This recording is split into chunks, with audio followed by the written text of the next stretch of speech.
마태복음 13장 1절로 9절입니다. 우리 하나님의 말씀을 교독하겠습니다. 마지막 9절은 다 같이 읽겠습니다. 그날 예수께서 집에서 나가서 바닷가에 앉으시매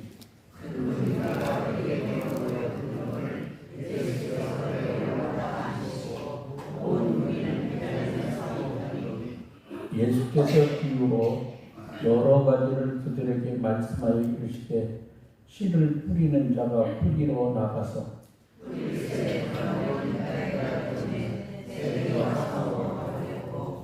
더러는 흙이 얕은 돌밭에 떨어지매 흙이 깊지 아니하므로 곧 싹이 나오나 더러는 가시 떨기 위에 떨어지매 가시가 자라서 기운을 막았고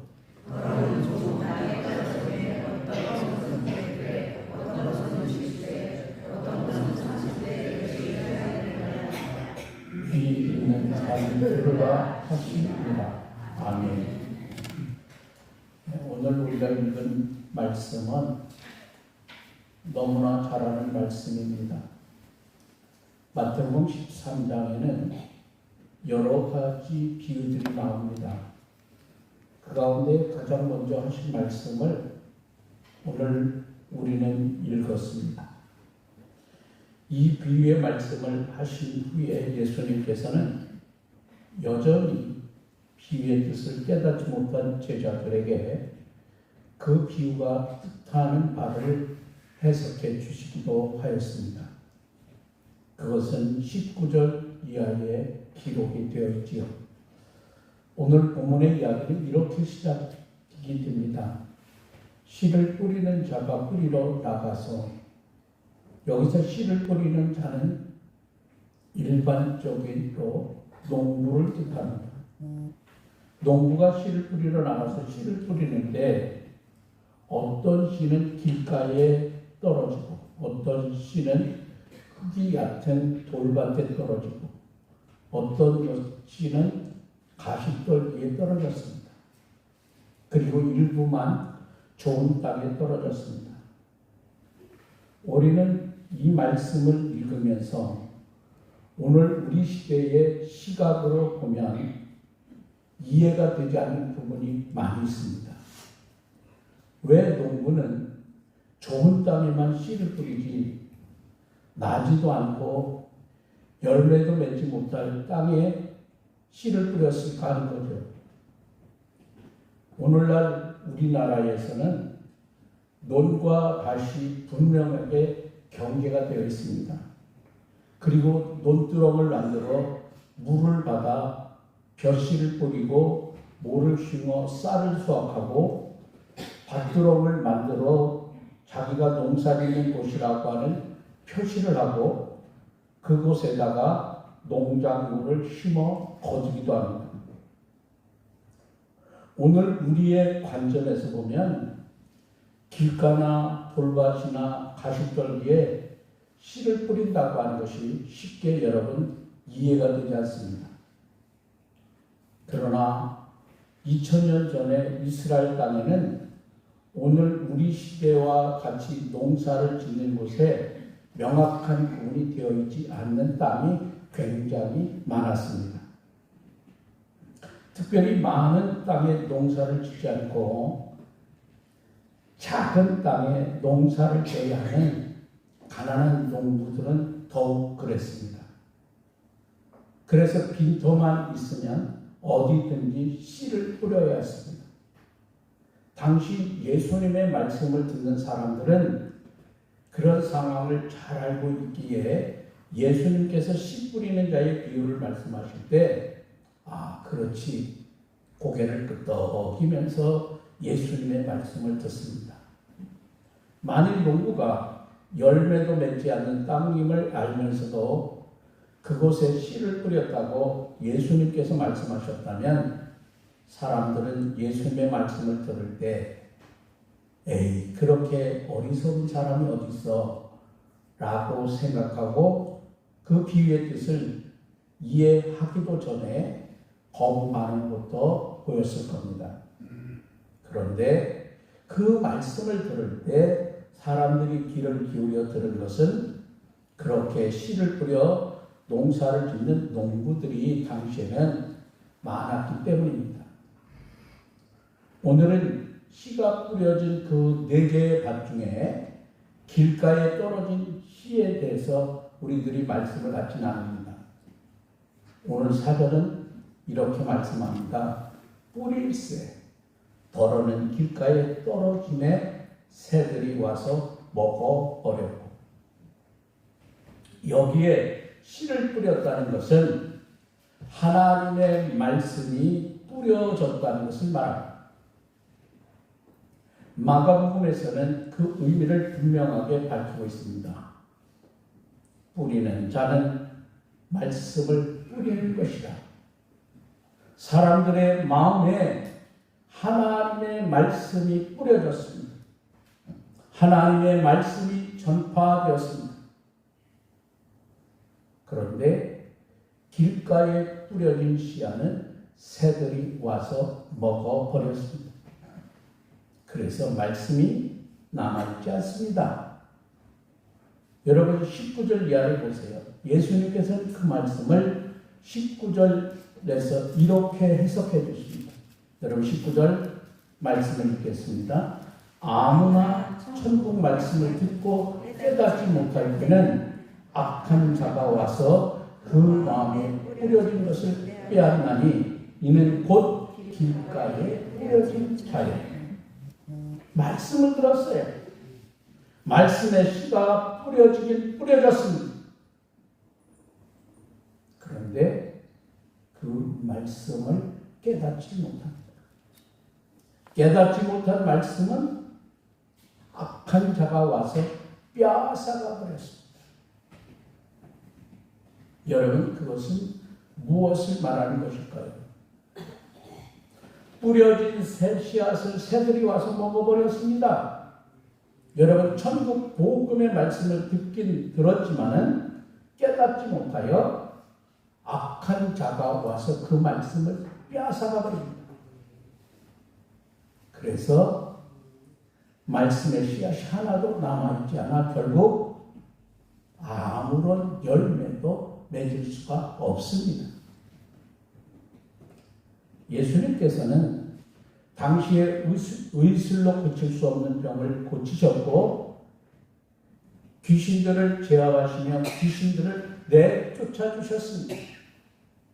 그날에만 안식일에 한쪽 손 마른 사람을 고쳐주셨고 귀신 들려 눈이 멀고 말을 못하는 사람을 고쳐주셨습니다.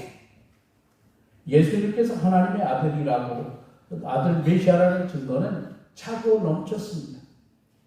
그런데도 그들은 또다시 메시아의 표적을 구하고 있습니다. 이것은 우리는 다른 일이 있어도 당신을 믿지 않을 것입니다. 굳게 다짐한 것과 다르지 않습니다. 여러분, 길가에 떨어진 씨를 새들이 와서 먹어버렸다는 말씀의 의미가 바로 그것입니다. 마음이 강팍하여 아무리 말씀이 들려져도 귀를 막아버리고 복음을 대적하는 사람들을 가리킵니다. 자기들은 나름대로 열심히 하나님의 일을 한다고 하는 사람들조차도 하나님의 말씀을 들으려 하지 않습니다. 하나님을 몰라서 천국의 말씀을 들으려 하지 않는 것이 아닙니다. 자기들의 아집에 사로잡혀 참된 복음을 들으려 하지 않는 사람들. 여러분, 혹 우리가 그런 사람은 아닐까요? 우리는 매주 하나님의 말씀을 듣습니다. 예배의 자리에 나와 앉아 있습니다. 그런데 예배는 도무지 관심이 없습니다. 마음은 딴 데가 있어요. 말씀을 듣는 시간에 있어서 아니 그동안 성경을 보지도 않았나 성경책만 주적거립니다.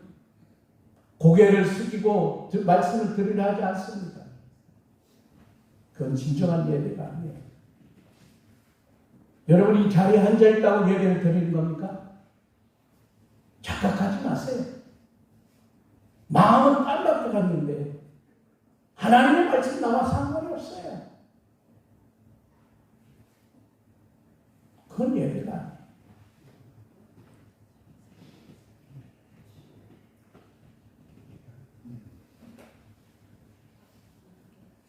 들려지는 말씀에 관심이 없습니다. 그저 내가 이 자리에 앉아있는 것으로 만족합니다. 그러면서도 우리 스스로 자신을 예수님의 제자라고 생각합니다. 말씀을 들어도 깨닫지 못하지만 그래도 나름대로 우리는 괜찮은 신앙이라 생각합니다. 그렇지만 우리의 귀에 들려드는 하나님의 음성이 없습니다. 말씀을 듣다가 때로 내 마음에 맞는 이야기 하나 들으면 그 사람은 그것으로 예배 잘 드렸다고 생각합니다. 아무리 강단에서 말씀을 외쳐지고 말씀이 선포되어도 내가 예배당을 떠나갈 때에는 내 가슴에 남는 말씀이 하나도 없습니다. 왜요? 예배당에서 이미 새들이 와서 말씀을 빼앗아 가버렸기 때문에. 여러분 그렇습니다. 하나님의 말씀은 우리가 얼마나 듣고 잘 아느냐가 중요한 것 아닙니다. 여러분이 100개의 말씀을 알지만 하나도 실천하지 않는 사람보다 내가 하나밖에 아는 것이 없지만 이 하나 자신이 아는 말씀을 따라 살려고 노력하고 그 말씀에 순종하는 사람이 더 복된 사람입니다. 그래서 요한계시록에 이렇게 말씀합니다. 이 예언의 말씀을 읽는 자와 듣는 자가 그 가운데 기록한 것을 지키는 자는 복이 있나니 때가 가까우니라. 예수님께서 산상수훈 마지막에서 비유로 말씀한 것이 여러분 그것 아닙니까? 말씀을 듣고도 행하지 않는 사람은 모래 위에 집을 짓는 어리석은 사람과 같습니다. 인생의 비바람과 풍파가 몰아칠 때 그 집은 무너지고 맙니다. 그러나 말씀을 듣고 들은 그 말씀대로 행하는 사람은 반석 위에 집을 짓는 지혜로운 사람입니다. 아무리 비바람이 몰아쳐도 그 사람은 끄떡하지 않습니다. 왜요? 반석 위에 집을 지었기 때문에 안전합니다.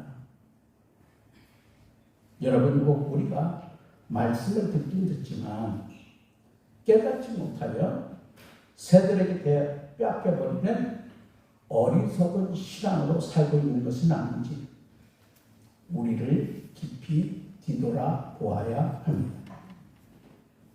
내가 가지고 있는 짧은 지식을 가지고 하나님의 말씀을 거부하고 있지는 않으니까 말씀을 듣고 깨닫긴 하는데 그 말씀대로 살지 않을 뿐만 아니라 말씀대로 살려는 의지가 전혀 없는 어리석은 사람 아니었는가.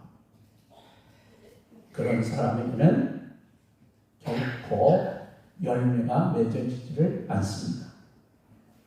여러분, 하나님께서 우리에게 바라시는 신앙은 하나님의 말씀을 받아 그 말씀대로 살아감으로 열매를 맺는 신앙입니다.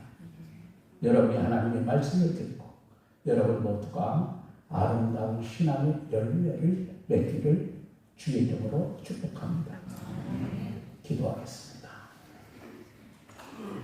농부가 씨를 뿌립니다.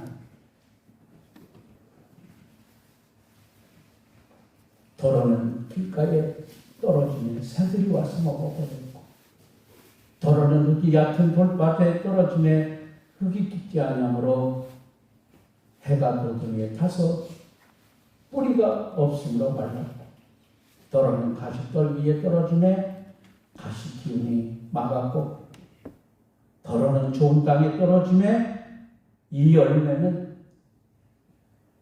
어떤 것은 100배, 어떤 것은 60배, 어떤 것은 30배의 결실을 맺었다고 성경은 우리에게 말씀하십니다.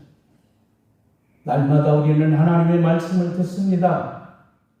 100가지의 말씀을 하는 것보다 내가 비록 한 가지의 말씀을 할지라도 100가지를 알면 실천하지 않는 것보다 한 가지를 알고 그 말씀에 순종하는 것이 진정한 열매를 맺는 삶이라고 말씀하십니다. 주님, 우리에게 주신 말씀을 잘 지키고 진정한 예배자로 하나님의 말씀에 귀를 기울이고 듣는 말씀대로 행함으로 열매 맺는 진정한 신앙이 되어지길 원하는 그런 교회가 되어지길 원하는